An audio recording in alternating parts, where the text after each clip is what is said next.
When we talk about fuel in a commercial kitchen, I want to talk about fuel, and then I think we should talk about electric at the same time, because we have both systems located underneath these hoods.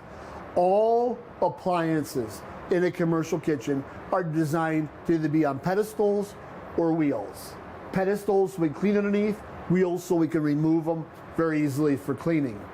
Now, if we're going to be able to remove these appliances for cleaning, then we have to understand that our gas pipes are all installed on a whip with a quick disconnect or a swivel disconnect, which allows it to not break or uncouple during this moving process. And so when we look at our gas pipes, we'll see that there should be a coil behind every unit that allows us to pull that unit out for cleaning and inspection, because this kitchen is an active kitchen and it does get dirty.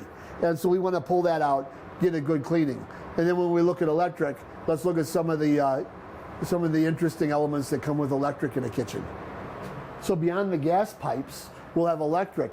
With all this electric, we have a lot of things suspended. We can't have cords laying on the ground. You should never, ever, ever see a surge suppressor or a multi-plug device. There should be enough receptacles around the kitchen. Behind this entire wall of appliances, there are receptacles. In this particular case, we're bringing down electric for this items here of the pass, and all this electric is all brought down from the ceiling from connections, and you'll see that they all have grips on them. So we can't pull this loose and have it hanging on the wire. We have it on every one of these appliances. That's a very important thing to note, is we want to make sure that we have good, solid, supported electric.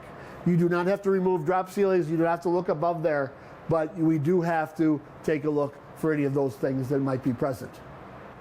The electric inspection in a commercial kitchen is not unlike the electric distribution inspection of any other part of a commercial building. Wherever we're around water, which is about everything in a commercial kitchen, we should have GFCI protected outlets. You could use a special outlet tester if you'd like to, or if you just want to pop them and make sure they operate. We want to make sure the electric is working safely. There should never be a multi-plug surge suppressor. It should be just a plug, receptacle, plug, receptacle. The hanging receptacles, which we talked about in fuel, should also be well supported. We should not have cords laying on the ground. Everything should be safe and in a good working order. Covers, GFCIs, the lighting. The lighting is typically inset into the suspended ceiling. There are some older kitchens that might have pendant lighting. They should be well connected and, again, safe. But just operate the electric.